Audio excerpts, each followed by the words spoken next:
এটা আমি কি দেখছি? হাঁস ও হাসির সাথে তাদের দুটো ছানা। এরা আবার কোথা থেকে এলো? এদের তো অনেক দিন ধরে ডিম দেবার পর তো ছানা ফোটাতে পারছিল না। মনে হচ্ছে দুটি ছানা ফোটাতে পেরেছি। এদের উপর নজর রাখতে হবে। যে করেই হোক এদের আদরের ছানা দুটিকে আমার খেতেই হবে।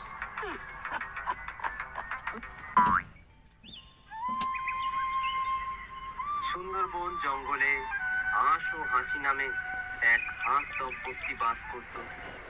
হাঁস ও হাসির মনে অনেক দুঃখ ছিল, কেননা তাদের ডিম ফুটে কখনো বাচ্চা বের হচ্ছিল না। হাসি প্রতিনিয়ত ডিম দিত, কিন্তু অনেক করেও সে ডিমগুলো থেকে কোনো বাচ্চা ফুটে বের করতে পারত না।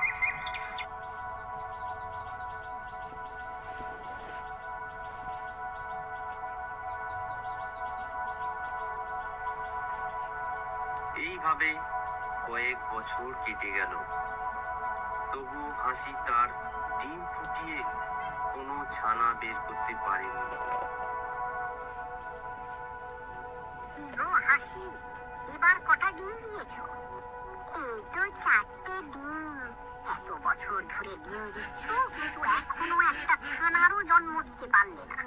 তুমি ডিম দিচ্ছ আর তাকে তা দিচ্ছ, কিন্তু একটা ছানাও বেরোচ্ছে না। এইভাবে তুমি কেন বলছো? আমি কি চেষ্টা কম করি? বাচ্চা যদি বের না হয় তাহলে আমি কি করব বলো? এতে কি আমার হাত আছে? কেন ডিম ফুটিয়ে বাচ্চা হচ্ছে না আমি জানি না।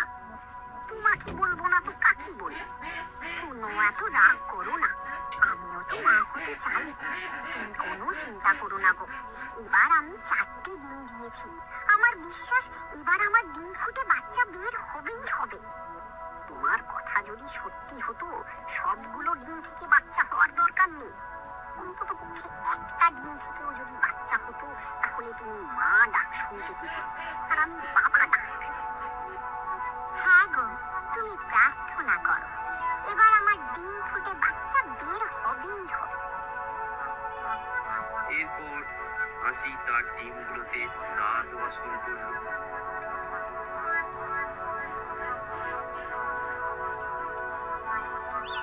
এরপর অনেক দিন কেটে গেল।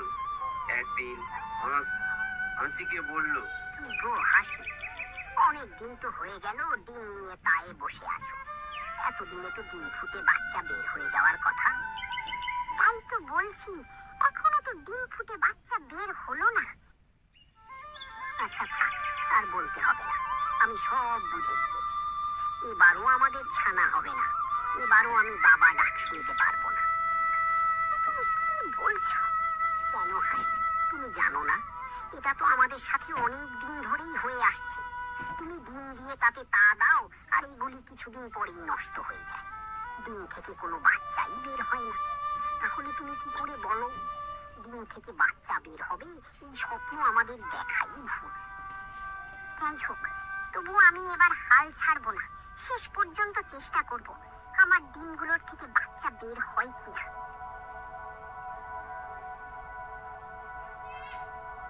এভাবে বেশ কিছুদিন কেটে গেল।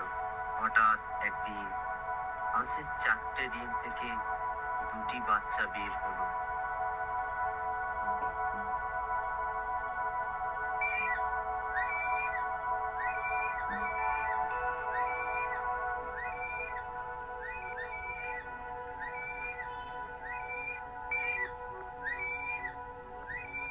আরে, বাচ্চাদের আওয়াজ কোথা থেকে আসছে? মনে হচ্ছে আশেপাশে কোথাও আছে। যাই হোক, একটু ভিতরে গিয়ে দেখি।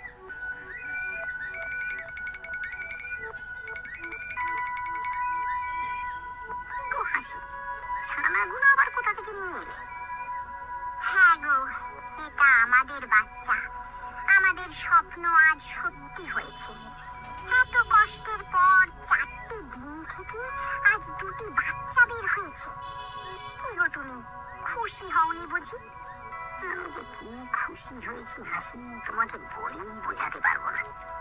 এতদিনে আমি আমার বাচ্চার মুখে বাবার ডাক শুনতে পারবো, ভাবতেই আমার যে কি ভালো লাগছে। হয়েছে হয়েছে, চলো এবার ছানাগুলোকে নিয়ে নদীর পাড়ে চলো। কি বলছো হাসি? নদীর পাড়ে কেন যাবো? এমা, কেন যাবে না? ছানাদের খাবার দাবার দিতে হবে, সাঁতার কাটতে শেখাতে হবে। হাসি, আমি তো খুশির খেলায় ভুলেই গিয়েছিলাম। হ্যাঁ, চলো চলো, ওদেরকে নিয়ে নদীর দিকে চলো। এরপর হাঁস ও হাসি তাদের বাচ্চাদের নিয়ে নদীর পাড়ে চলল। দিনের শেষে হাঁস ও হাসি তাদের বাচ্চাদেরকে নিয়ে বাড়ি ফিরছিল। তখনই তাদেরকে দেখে দুষ্টু শিয়াল বলে উঠল, আরে আরে, এটা আমি কি দেখছি? হাঁস ও হাসির সাথে তাদের দুটো ছানা। এরা আবার কোথা থেকে এলো? এদের তো অনেক দিন ধরে ডিম দেওয়ার পর তো ছানা ফোটাতে পারছিল না। মনে হচ্ছে দুটি ছানা ফোটাতে পেরেছি। এদের উপর নজর রাখতে হবে। যে করেই হোক এদের আদরের ছানা দুটিকে আমার খেতেই হবে। হাঁস ও হাসি তাদের দুই ছেলেকে পরম যত্নে বড় করতে থাকে। একদিন হাঁস ও হাসি তাদের দুই ছানাকে বাসায় রেখে খাবার আনতে যায়। এদিকে সেই দুষ্টু শিয়ালটা ওই দিনটিরই অপেক্ষা করছিল।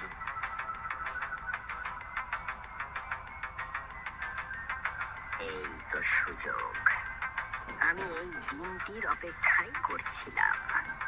কচি কচি ছানা বলে কথা। কচি ছানার মাংস যে কি সুস্বাদু হয়, যে খেয়েছে সেই শুধু জানে। এরপর বনের দুষ্টু শিয়াল চুপি চুপি তাদের গুহায় ঢুকে হাঁস ও হাসির ছোট্ট ছানাকে মচমচ করে চিবিয়ে খেয়ে ফেলল।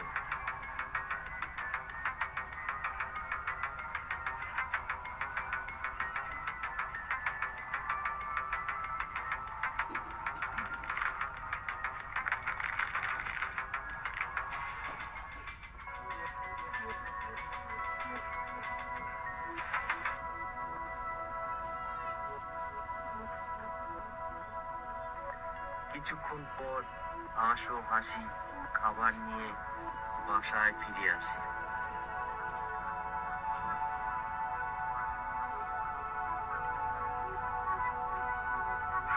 কোথায় গেলি আমার ছানারা? তাড়াতাড়ি বেরিয়ে আয়।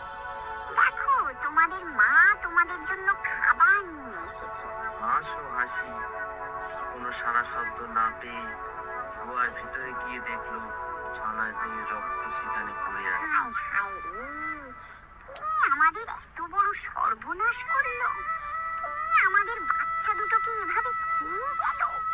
কত সাধনা করে আমি আমার ছানা দুটোকে পেয়েছিলাম, আমার ছানা দুটোকে ওরা বাঁচতে দিল না। তাই তো দেখতে পাচ্ছি না, এটা নিশ্চয়ই ওই দুষ্টু শিয়ালের কাজ হবে।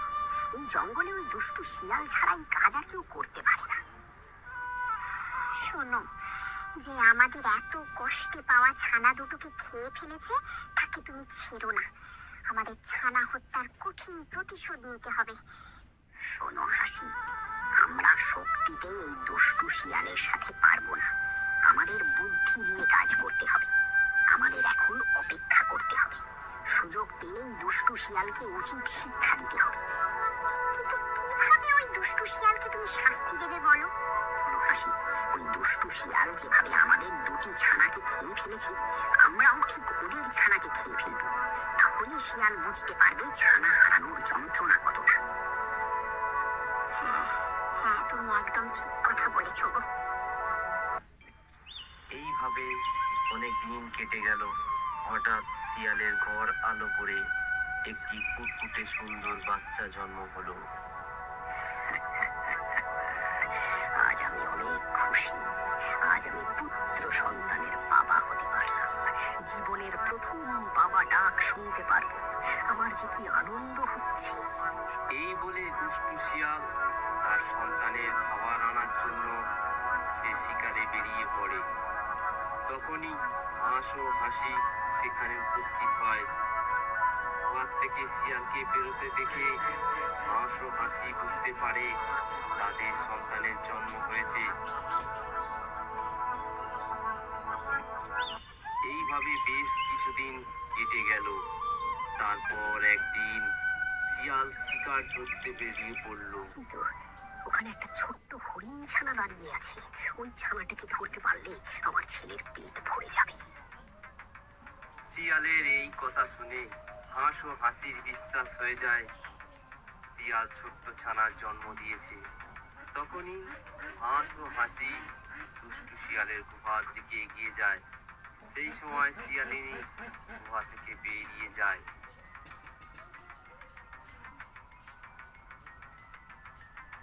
হাঁস ও হাসি গুহার ভিতরে ঢুকে শিয়াল ছানাকে কচমচ করে খেয়ে ফেলে।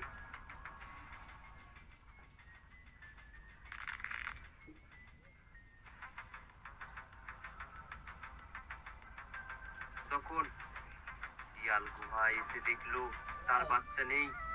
তাদের বাচ্চা সেখানে নেই দেখে শিয়াল আর শিয়ালিনী চিন্তায় পড়ে গেল।